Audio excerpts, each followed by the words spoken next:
अब इसके अंदर अपन ने देखो पिछली क्लास के अंदर हमने पढ़ा था, यहाँ पे इम्प्लांटेशन के बारे में पढ़ा था। ठीक है, ये हमने फर्टिलाइजेशन पढ़ा था और इसके बाद में हमने अच्छा क्लीवेज डिवीजन से स्टार्ट किया था अपन। तो क्लीवेज डिवीजन के अंदर हमने ये बोला था कि जो अपने पास में जाइगोट बनता है वो कैसा होता है, डिप्लॉइड। और क्रोमोसोम कितने होते हैं, 46। या फिर इसके पास में क्या होंगे, 44 प्लस एक्स एक्स और 44 प्लस एक्स और वाई, मेल और फीमेल। तो अब यहाँ पे ये यूनिसेलुलर सेल के अंदर हम क्या करते हैं, एक क्लोज माइटोसिस होता है जिसको अपन क्या बोलते हैं, क्लीवेज डिवीजन। अब क्लीवेज डिवीजन जब मैंने आपको सेल साइकिल पढ़ाया था, सेल साइकिल में मैंने ये बोला था क्लीवेज डिवीजन जो होता है बहुत फास्ट डिवीजन होता है, जिसमें G1 और G2 जो होती है ना के बराबर नेग्लिजिबल होती है या फिर एब्सेंट भी होती है, लेकिन इसके अंदर एस फेज को छेड़छाड़ नहीं करते। क्यों नहीं करते? अगर एस फेज को अपन शॉर्ट करेंगे और गलती से डीएनए के अंदर अगर कोई एरर आ गया तो उसकी वजह से क्या हो जाता है, म्यूटेशन होने के चांसेस रहते हैं। तो इसको हम सेगमेंटेशन, क्लोज माइटोसिस या फिर सेलुलेशन भी बोलते हैं। तो जिसमें यूनिसेलुलर सेल से हम क्या बनाते हैं, मल्टी सेलुलर स्ट्रक्चर, और इसकी हर एक सेल को अपन क्या बोलते हैं, ब्लास्टोमियर बोलते हैं। अब यहाँ पे डिवीजन करना जरूरी क्यों था, क्योंकि इसका कैरियोप्लाज्मिक इंडेक्स कम हो गया था। तो इस कैरियोप्लाज्मिक इंडेक्स को मेंटेन करने के लिए तो हम क्या करते हैं, डिवीजन करते हैं। तो क्लीवेज डिवीजन से हमने कुछ पॉइंट पढ़े थे कि हम इसको सस्टेन, ये सब पॉइंट इसके अंदर मेजर करते हैं। देन मैंने आपको ये सिखाया था इसके अंदर ये फ्लो चार्ट बना करके, कि जिसके अंदर हम जैसे ही जाइगोट बनता है, जाइगोट के बाद में क्लीवेज डिवीजन स्टार्ट होता है। तो यूनिसेलुलर एक सेल था जाइगोट, तो डिवाइड होकर के दो बनाएगा, 2 से 4, 4 से कितने बनेंगे, 8, 8 से 16। ये 8 से 16 के बीच में जो सेल का स्ट्रक्चर जो होता है, सॉलिड बॉल लाइक स्ट्रक्चर, जिसको अपन क्या बोलते हैं, मोरूला बोलते हैं। मोरूला जो होता है वो कौन से दिन पे बन जाता है, थर्ड डे ऑफ, अपन ये बात करते हैं कि फर्टिलाइजेशन के तीसरे दिन तक क्या हो जाता है, मोरूला का फॉर्मेशन हो जाता है। फिर मैंने आपको एक चीज सिखाई थी कि इसके बाहर की तरफ एक लेयर प्रेजेंट होती है, जोना पेलोसिडा। अब ये जोना पेलोसिडा जब अपन बात करेंगे, ये अभी अपन प्लेसेंटा और एक्स्ट्रा एम्ब्रियोनिक मेम्ब्रेन बात करेंगे, वहां तक क्या होता है कि ट्रोफोब्लास्ट और ये मतलब जोना पेलोसिडा उससे पहले पहले प्रेजेंट होती है। क्यों ऐसा होता है कि क्योंकि ये zona pellucida non sticky layer होती है जो कि प्रिवेंट करती है एक्टोपिक प्रेगनेंसी। एक्टोपिक प्रेगनेंसी मैंने आपको बताया था कि अगर यूट्रस के अलावा कहीं और जाकर के, अगर ये मान लो कि एम्ब्रियो जो है या फिर ब्लास्टोसिस्ट जाकर के चिपक जाता है, उस तरीके की प्रेगनेंसी को अपन क्या बोलते हैं, एक्टोपिक प्रेगनेंसी बोलते हैं। तो उसको प्रिवेंट करने का काम करते हैं। देन हमने ये सीखा था कि 5वें दिन पे क्या हो जाता है, 5th डे पे एक स्ट्रक्चर बनता है जिसको अपन बोलते हैं ब्लास्टोसिस्ट। तो ब्लास्टोसिस्ट जो होता है, ब्लास्टोसिस्ट के अंदर होलो बॉल लाइक स्ट्रक्चर होता है, जिसके अंदर की तरफ एक कैविटी होती है जिसको अपन क्या बोलते हैं, ब्लास्टोसील बोलते हैं। और इसके बाहर की तरफ, पेरिफेरी की तरफ एक सेल की लेयर होती है जिसको अपन क्या बोलते हैं, ट्रोफोब्लास्ट बोलते हैं। और इस ट्रोफोब्लास्ट के अंदर की तरफ एक किनारे पे क्या होता है, गुच्छा होता है, सेल का गुच्छा होता है, जिसको अपन क्या बोलते हैं अपने पास में, इनर सेल मास। और इनर सेल मास की जो सेल्स होती है वो कैसी होती है, स्टेम सेल। स्टेम सेल की अगर अपन बात करें तो इनके पास में इतनी पावर होती है, किसी भी ऑर्गन को बना सकती है, पूरे ऑर्गेनिज्म को नहीं बना सकती लेकिन ऑर्गन को। इसलिए ऐसी सेल को अपन क्या बोलते हैं, प्लूरीपोटेंट सेल बोलते हैं। अगर मान लो कि ये पूरे के पूरे ऑर्गेनिज्म को बना लेते तो हम क्या बोलते हैं, इसको अपन टोटीपोटेंट सेल। और ये कुछ पार्शियली कुछ ऑर्गन को बनाती है, इसलिए इसको अपन क्या बोलते हैं, प्लूरीपोटेंट सेल। चाहे तो लिख भी सकते हो, स्टेम सेल प्लूरीपोटेंट होती है। अब देखो यहां पे क्या होता है कि इसको एम्ब्रियोनल नोब भी बोलते हैं, क्योंकि इससे आगे जाकर के एम्ब्रियो का फॉर्मेशन होगा, ये सेल्स डिफरेंशिएट होगी। और इसी एम्ब्रियोनल नोब के ऊपर वाली जो सेल्स होती है उसको अपन क्या बोलते हैं, सेल्स ऑफ रॉबर भी बोलते हैं। ये जो आपके क्वेश्चन है किसी समय पे एम्स के अंदर पूछा गया था, एम्स का ये क्वेश्चन है, एम्स के अंदर ये पूछा गया था कि ट्रोफोब्लास्ट की वो सेल जो एम्ब्रियोनल नोब के पास में होती है, एम्ब्रियोनल नोब के जस्ट ऊपर होती है, उसको अपन क्या बोलते हैं। और जोना पेलोसिडा भी प्रेजेंट है। अब हमने ये बोला था कि जैसे जैसे ये क्या होगा, अब फर्टिलाइजेशन हो चुका है तो कॉर्पस ल्यूटियम मेंटेन रहेगा, कॉर्पस ल्यूटियम प्रोजेस्टेरोन और सिक्रीट करेगा। प्रोजेस्टेरोन का लेवल जो पहले अपन ने बात करी थी 23 डे के बाद घटता है, वो घटेगा नहीं, अब क्या हो जाएगा, वो स्टेबल हो जाएगा। अब प्रोजेस्टेरोन इतना स्टेबल है तो ये जो अपने पास में और ज्यादा थिक होने लग जाएगी, और ज्यादा चिपचिपी होने लग जाएगी, और फ्लूइड का सिक्रीशन होगा, ये फ्लूइड इंक्रीज होगा, जिसकी वजह से क्या होगा कि यहाँ पे ऊपर की तरफ क्या पड़ेगा, एक इसको ऊपर की तरफ लेके जाएगा, और अल्टीमेटली एंडोमेट्रियम से ये जो ब्लास्टोसिस्ट होता है वो चिपक जाता है, इसके अंदर धस जाता है। इस प्रोसेस को अपन क्या बोलते हैं, इम्प्लांटेशन बोलते हैं। ठीक है, अब इम्प्लांटेशन की जब अपन बात करते हैं तो आप ये देखो सिर्फ इसको टच नहीं करता, ये सबसे पहले इसको क्या करता है, यहाँ पे ट्रोफोब्लास्ट जो होती है कुछ लाइटिक एंजाइम रिलीज करते हैं, जिसको जो कि इसको डिसॉल्व कर देता है। जोना पेलोसिडा को भी डिसॉल्व करता है पहले, और बाद में किसको डिसॉल्व कर देता है, अपने एंडोमेट्रियम को। एंडोमेट्रियम को डिसॉल्व करने के बाद में इसके अंदर वाली लेयर में चला जाता है, फिर एंडोमेट्रियम वापस से बन जाती है, और वापस से बनने के बाद में ये इसके अंदर पूरा का पूरा धस जाता है।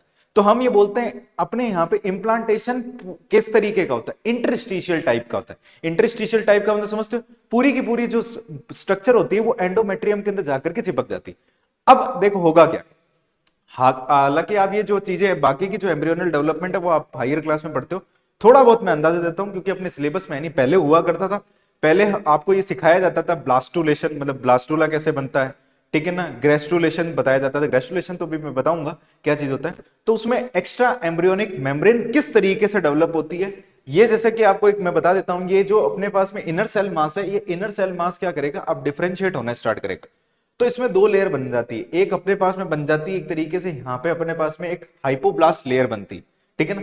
अब ये टूट कर करके अगर अपन ये बात करें, इनकी सेल क्या करती है, धीरे धीरे धीरे धीरे अपन ये बोलते हैं कि अलग अलग किनारे पे जाने लगती है, और जाने के बाद में एम्ब्रियो के वो स्ट्रक्चर बनाने लगती है जो उसके ऑर्गन के बॉडी के स्ट्रक्चर है, क्योंकि आने वाले समय के अंदर वो एम्ब्रियो बनेगा और एम्ब्रियो बनकर के उसके स्ट्रक्चर बनेंगे और वो काम करना स्टार्ट करेगा। अब इन्हीं की सेल जो ब्लास्टोमियर्स होती है वो क्या करती है, मूव करती है अलग अलग जगह पे, और यहां पे हम बोलते हैं कि तीन लेयर का निर्माण होता है। सबसे पहले दो लेयर बनती है, बाहर की तरफ एक्टोडम, अंदर की तरफ एंडोडम, और जो अपने पास में सबसे पहली जो लेयर बनती है वो एंडोडम बनती है, और इन दोनों के बीच में बाद में एक लेयर बन जाती है जिसको अपन क्या बोलते हैं, मीजोडम बोलते हैं, ठीक है। तो ऐसी कुछ लेयर्स होती है जो आप आगे जाकर के एम्ब्रियोनल डेवलपमेंट जो होता है, पूरा एम्ब्रियोनल डेवलपमेंट पढ़ते हो कि ये जो अपने पास में अपन 12 दिन तक जो भी चीजें चल रही है, 12 दिन के बाद में क्या क्या चीजें होगी, यानी हम ये बोलते हैं 12th डे पे जाकर के, 7th डे पे तो इंप्लांटेशन स्टार्ट हुआ और 12th डे पे जाकर के इंप्लांटेशन क्या हो जाता है, कंप्लीट हो जाता है। इसके आगे से अपन स्टार्ट कर रहे हैं, तो पहला ही पॉइंट इसके अंदर ये आता है कि जो अपने पास में इम्प्लांटेशन जो होता है, implantation completed after 12 day of fertilization. Fertilization के 12th डे तक, 12वें दिन तक क्या हो जाता है, फर्टिलाइजेशन क्या हो जाता है, कंप्लीट हो जाता है, ठीक है। अब जैसे ही अगर अपन ये बात करते, सॉरी, इंप्लांटेशन कंप्लीट हो जाता है, जैसे ही इंप्लांटेशन कंप्लीट होता है तो हम ये बोलते हैं एक प्रोसेस, उससे पहले उससे प्रोसेस स्टार्ट होता है, इंप्लांटेशन के बाद में एक प्रोसेस चलता है जिसको अपन बोलते हैं गैस्ट्रुलेशन। अब ये गैस्ट्रुलेशन आपके बुक में नहीं लिख रखा, लेकिन फिर भी मैं थोड़ा बहुत आपको बता देता हूं क्योंकि एक दो बार आपको प्रीवियस ईयर क्वेश्चन मिल जाएंगे इसके अंदर गैस्ट्रुलेशन पे। अब गैस्ट्रुलेशन का मतलब क्या चीज होता है, गैस्ट्रुलेशन का मतलब ये होता है कि इनमें ये जो इनर सेल मास जो होता है ये अब क्या करता है, डिफरेंशिएट होना स्टार्ट करता है, ठीक है। डिफरेंशिएट का मतलब ये होता है, गैस्ट्रुलेशन में क्या होता है, डिफरेंशिएट होकर के जर्मिनल लेयर का क्या होता है, फॉर्मेशन होता है। और जर्मिनल लेयर कितनी होती है हमारे पास में, तीन, कौन कौन सी, एक्टोडम, एंडोडम और मीजोडम। तो गैस्ट्रुलेशन में होता क्या है कि हम ये बोलते हैं कि यहां पे फॉर्मेशन होने लगता है, formation of germinal layer. Germinal layer का क्या होने लग जाता है, हमारे पास में फॉर्मेशन होने लग जाता है। और जर्मिनल लेयर का फॉर्मेशन होता है उस वो जो स्ट्रक्चर जो बनता है उस स्ट्रक्चर को अपन बोलते हैं गैस्ट्रुला स्टेज।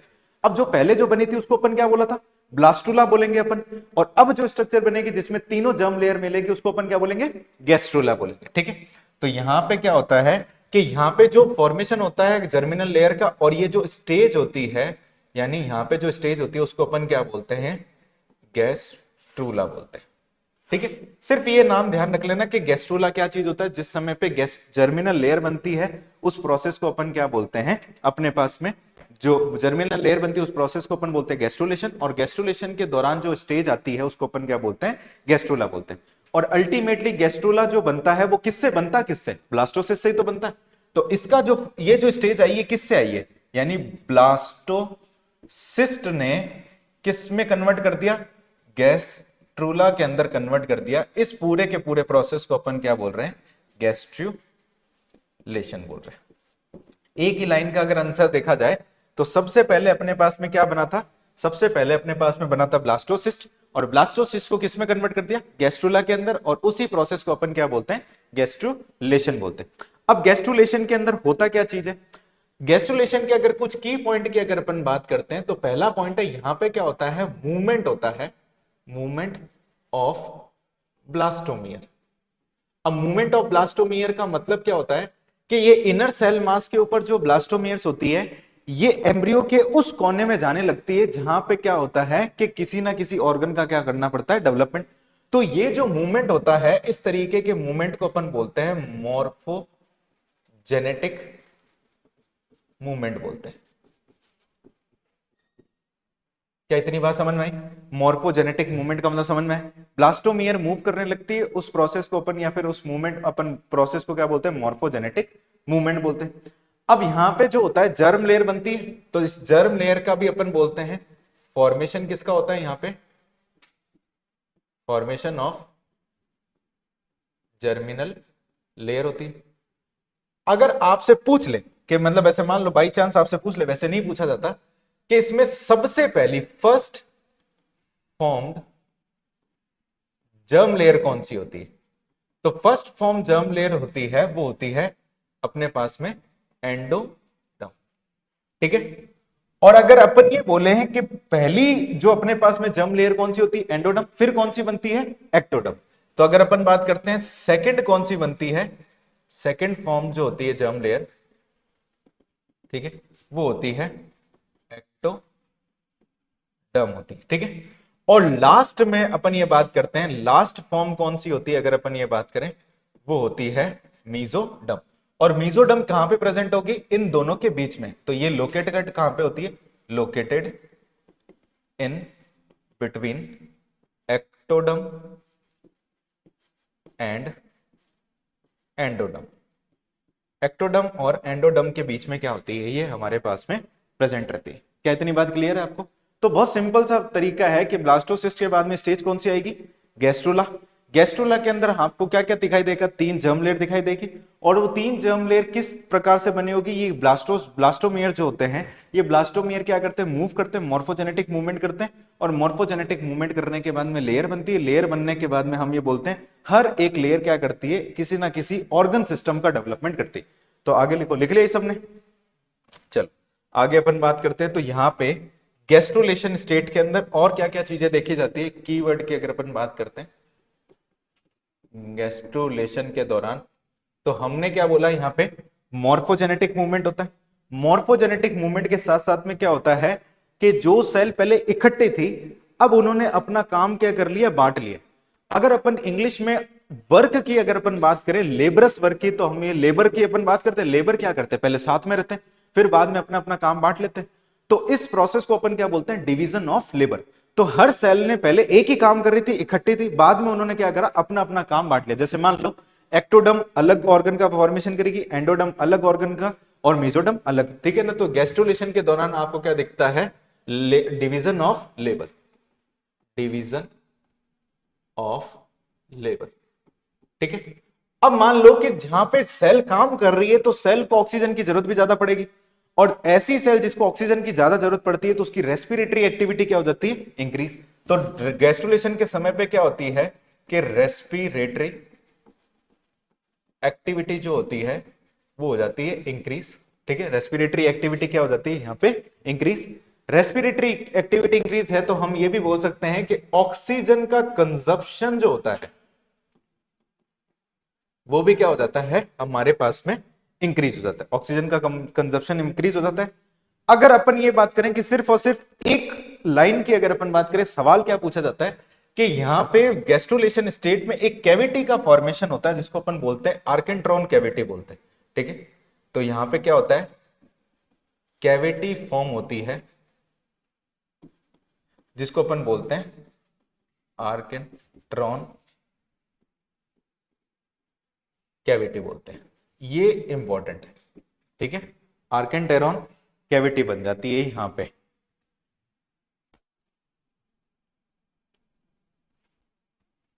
केंट्रॉन कैविटी बन जाती है।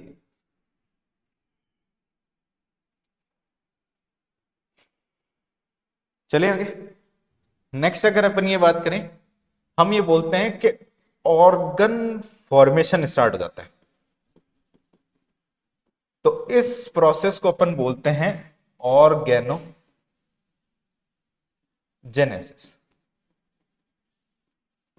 ऑर्गेनोजेनेसिस। ऑर्गन का फॉर्मेशन हुआ तो उसको अपन क्या बोलेंगे? ऑर्गेनोजेनेसिस बोलते हैं। तो यानी ऑर्गन का यहां पे क्या होने लग जाता है? फॉर्मेशन होने लग जाता है।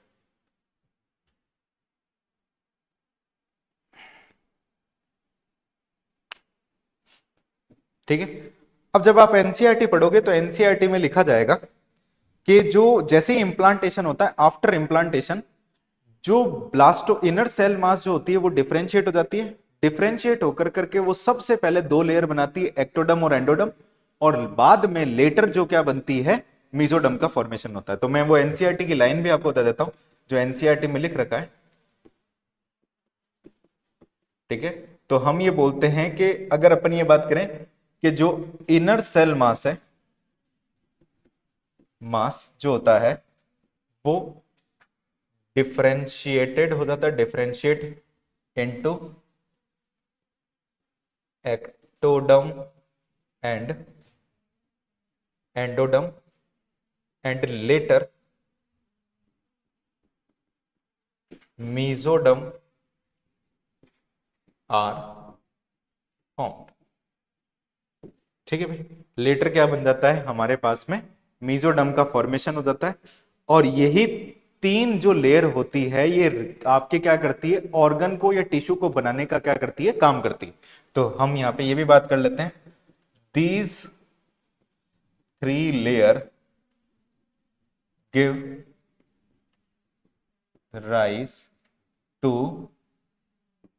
एडल्ट, या फिर अपन बात कर सकते हैं tissue, give rights to organ और टिश्यू। उस ऑर्गन का उस टिश्यू का क्या करते हैं, ये हमारे पास में फॉर्मेशन करने लगते हैं।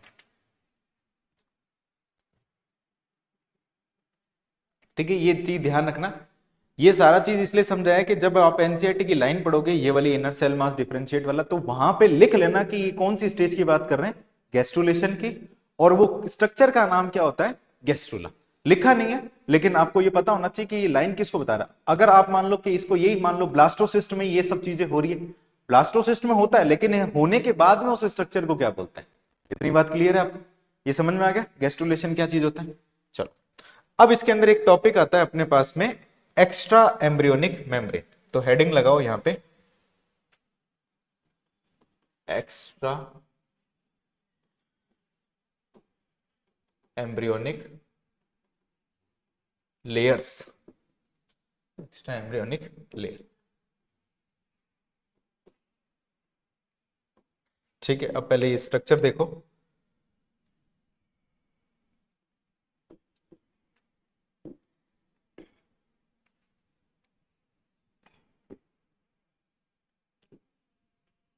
अब जो सबसे बाहर की तरफ जो लेयर होती है, जैसे कि अगर अपन बात करें जोना पेलुसिडा हट चुकी है, जोना पेलुसिडा के हटने के बाद में आपको कौन सी लेयर मिलेगी वहां पे, कौन सी, प्लाज्मा मेम्ब्रेन थोड़ी ना मिलेगी। सबसे बाहर की तरफ अगर लेयर की अपन ट्रोफोब्लास्ट मिलेगी अपने को, तो सबसे बाहर की तरफ जो अपने को ये लेयर मिलती है इसको अपन क्या बोलते हैं, ट्रोफो।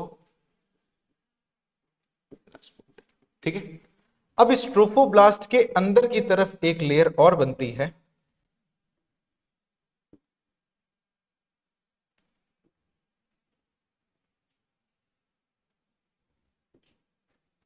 यहां पे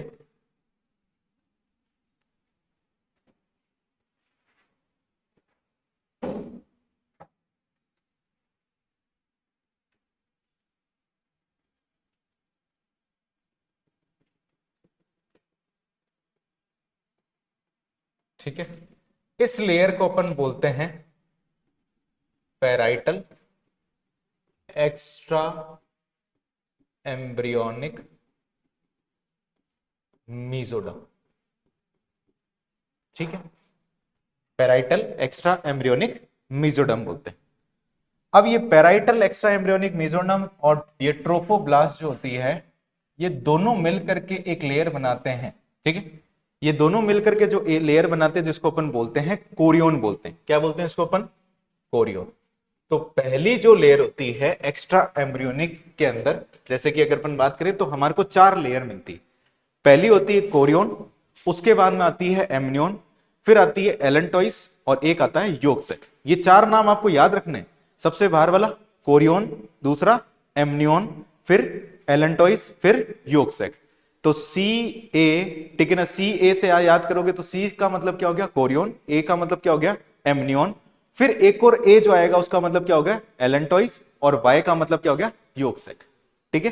तो इस तरीके से आपको याद रखना है। तो ये वाली कौन सी लेयर है, सबसे बाहर की तरफ अगर अपन बात करें ट्रोफोब्लास्ट है, और ट्रोफोब्लास्ट के बाद में ये जो लेयर है पेराइटल एक्स्ट्रा एम्ब्रियोनिक मेसोडर्म, इसको शॉर्ट में PEE और M भी बोलते हैं।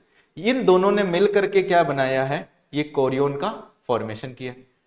अब अंदर की तरफ एक और लेयर मिलती है हमारे को,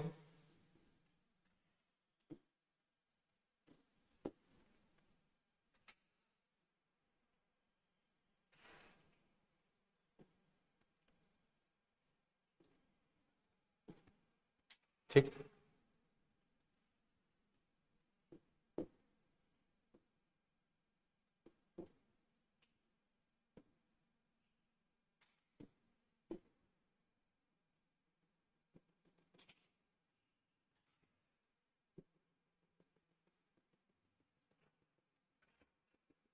ये ऐसे दो लेयर और होती है।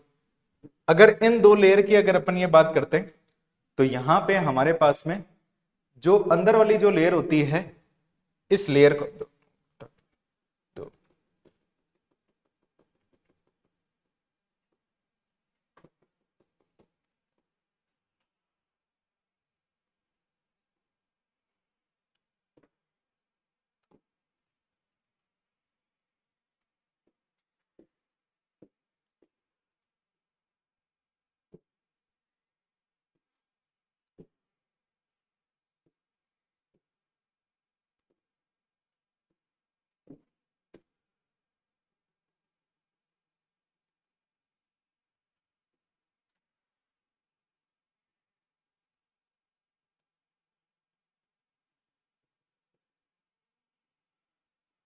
ये जो लेयर है, तो ये अगर मान लो अपने पास में पेराइटल है, तो ये वाली जो लेयर होती है उसको अपन बोलते हैं विसरल एक्स्ट्रा एम्ब्रियोनिक मेसोडर्म बोलते हैं, ठीक है। शॉर्ट में BEE और M बोलते हैं। और ये जो स्काई ब्लू कलर से जो लेयर बना रखी है, इसको अपन बोलते हैं एमनियोजेनिक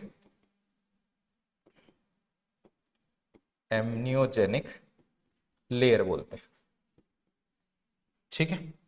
तो एक हमारे पास में होती है विसरल, अपने पास में एक्स्ट्रा एम्ब्रियोनिक मेसोडर्म होती है, और एक होती है एमनियोजेनिक लेयर, या फिर जिसको अपन एमनियोजेनिक सेल लेयर के नाम से भी जानते हैं, ठीक है।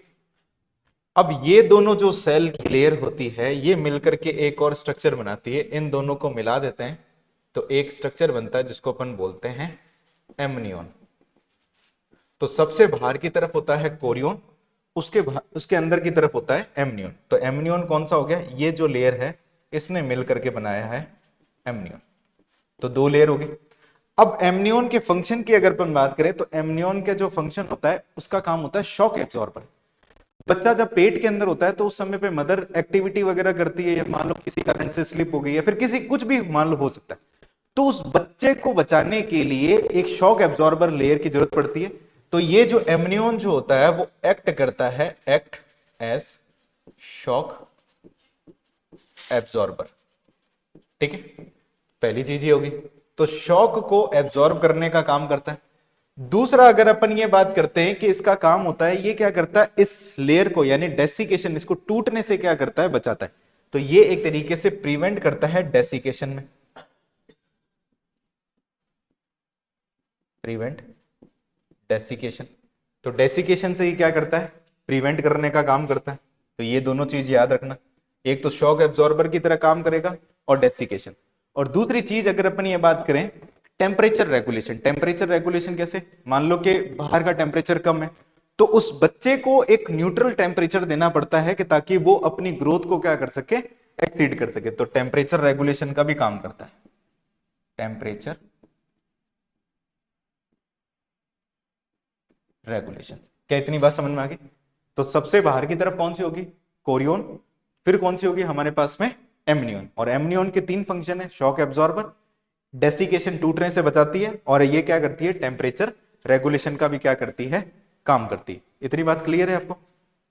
चलो अब आगे अपन बात करते हैं। अब ये जो अंदर की तरफ यहां पे आपको स्ट्रक्चर दिखाई दे रहा है, इस जगह पे आपको क्या मिलेगा, ये अपने पास में पूरा का पूरा एम्ब्रियो मिलेगा। अब एम्ब्रियो की अगर अपन बात करें यहां पे, जैसे कि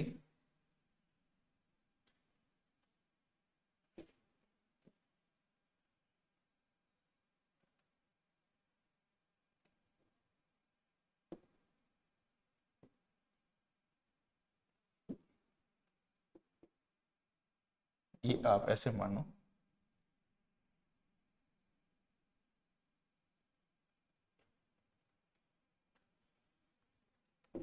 और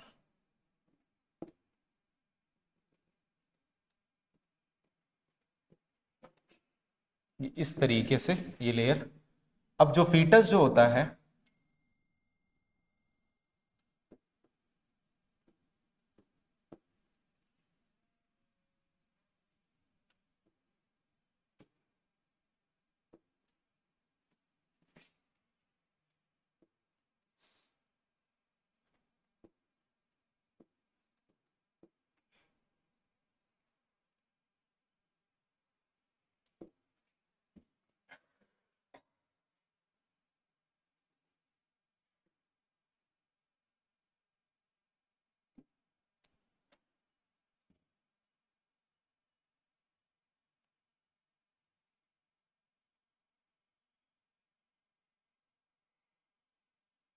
ये मान लो हमारा फीटस है, थोड़ा टेढ़ा मेढ़ा हो सकता है फीटस, इस तरीके से फीटस है। अब ये फीटस के बाहर की तरफ अगर अपन ये बात करें, दो लेयर हमारे को और मिलेगी।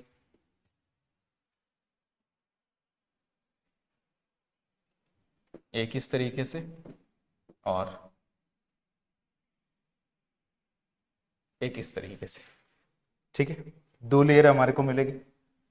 इनमें से एक लेयर जो है उसको अपन बोलते हैं एलेंटॉइस। ये जो पिंक कलर की बना रखी है इसको अपन बोलेंगे एलेंटॉइस,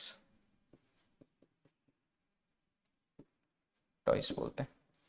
और इसके बाहर की तरफ भी हमारे को ये जो अपने पास में विसरल एक्स्ट्रा एम्ब्रियोनिक मेसोडर्म है, वो भी, उसकी भी एक परत ऐसे मिलती है, ठीक है।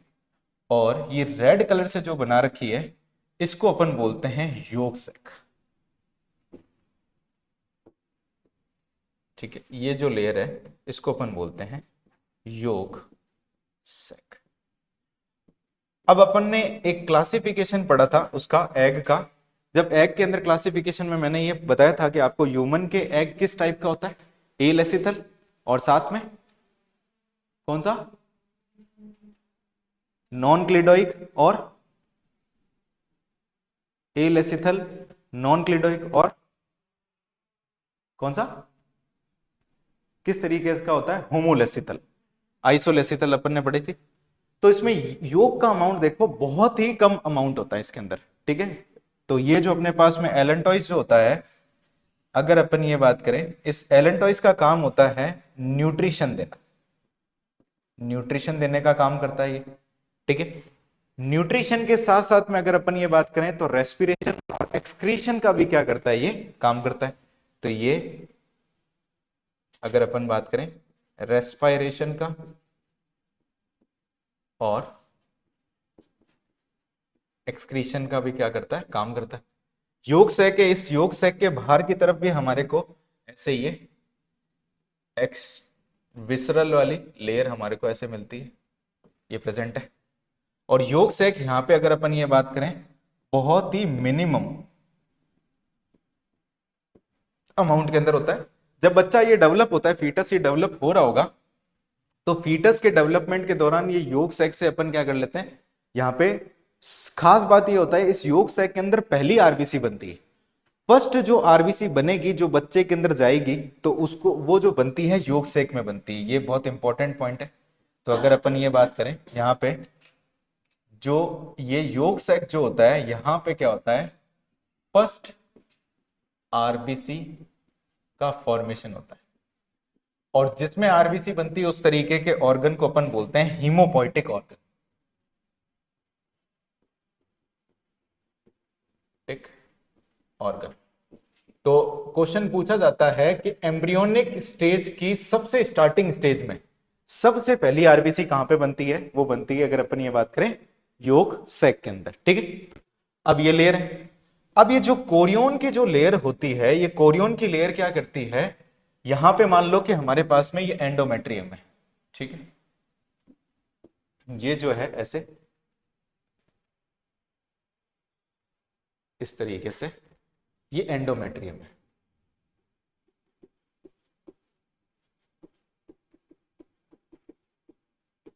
अब यहां पे ये जो अपने पास में ये जो कोरियोन जो होता है, ये कोरियोन क्या करता है, यहां पे एक फिंगर लाइक प्रोजेक्शन यहां से रिलीज करता है, या फिर फिंगर लाइक प्रोजेक्शन बनाता है,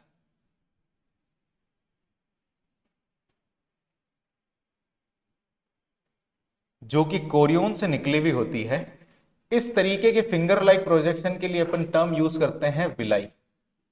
और बनी कहां से, कोरियोन से बन रखी है, इसलिए इसको अपन बोलते हैं कोरियोनिक विलाई बोलते हैं। तो कोरियोनिक विलाई और एंडोडर्म मिल करके एक स्ट्रक्चर बनाते हैं, जिसको अपन बोलते हैं, आने वाले टाइम के अंदर बोलेंगे, ये जो अपने पास में स्ट्रक्चर बना है यहां पे, ठीक है, जो मदर के बीच में और फीटस के बीच में एक एसोसिएशन बना है, उसको अपन बोलते हैं प्लेसेंटा, ठीक है। ये जो पोर्शन पूरा का पूरा आपको दिखाई दे रहा है, तो मैं इसका एक पार्ट आपको बता देता हूं, इसको अपन बोलते हैं प्लेसेंटा, ठीक है। अब कोरियोन की वो लेयर जिसने प्लेसेंटा का फॉर्मेशन किया है, यहां पे अगर अपन ये बात करें, यहां पे एक लेयर अपने को मिलती है, इस लेयर को अपन बोलते हैं कोरियोनिक फ्रंडोसम बोलते हैं,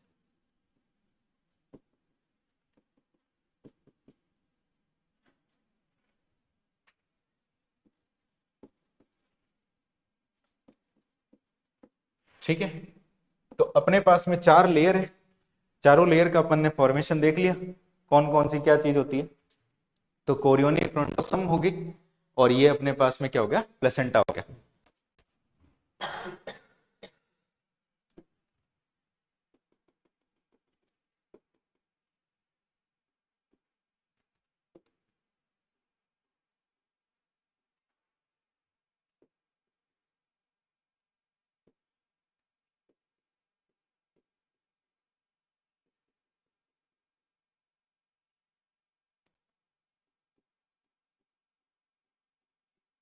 ठीक है भाई, बात समझ में आ गई। तो इस तरीके से क्या होता है, एक्स्ट्रा एम्ब्रियोनिक मेम्ब्रेन बनती है। एक्स्ट्रा एम्ब्रियोनिक मेम्ब्रेन के नाम ध्यान रहेंगे आपको, कौन कौन सी लेयर है। सबसे बाहर की तरफ कोरियोन, उसके बाद में एमनियोन, एमनियोन के बाद में एलेंटोइस, उसके बाद में योक्सिक, और जहां से अपने पास में वो कोरियोनिक, कोरियोन का पार्ट जिसने विलाई का फॉर्मेशन किया है, उस लेयर को कोरियोनिक फ्रंटोसम, और विलाई लाइक स्ट्रक्चर को अपन क्या बोलते हैं, कोरियोनिक विलाई, जो कि बिल्कुल क्लोज एसोसिएशन किसके साथ बना लेती है, एंडोमेट्रियम, और ये क्लोज एसोसिएशन एंडोमेट्रियम के साथ में जो बना है, उसको अपन क्या बोलते हैं, प्लेसेंटा बोलते हैं, ठीक है। तो अब अगली क्लास के अंदर अपन प्लेसेंटा की बात करेंगे, और प्लेसेंटा के बाद में हम पार्चुरेशन की, तो ज्यादा बड़ा चैप्टर है नहीं, तो प्लेसेंटा, पार्चुरेशन, ठीक है, और साथ में मेमोरी ग्लैंड के बारे में अपन को पढ़ना है, ठीक है भाई। तो 3 लेक्चर के अंदर अपन खत्म कर देंगे। कल अपन पूरा पोर्शन जो है प्लेसेंटा के बारे में पढ़ेंगे, देन पार्चुरेशन पढ़ाऊंगा मैं आपको, और पार्चुरेशन प्लेसेंटा के साथ साथ में गेस्टेशन भी पढ़ाऊंगा कि कौन से मंथ के अंदर किस चीज का डेवलपमेंट होता है एनसीईआरटी के अकॉर्डिंग, और बाकी फिर अपन पार्चुरेशन पढ़ेंगे। पार्चुरेशन के बाद में लास्ट में जो अपन बात करेंगे, जैसे ही अपन लैक्टेशन की बात करेंगे, पार्चुरेशन के बाद में मिल्क फीडिंग करता है बच्चा, तो लैक्टेशन, और लैक्टेशन के लिए हम पढ़ेंगे मेमोरी ग्लैंड का स्ट्रक्चर, ठीक है।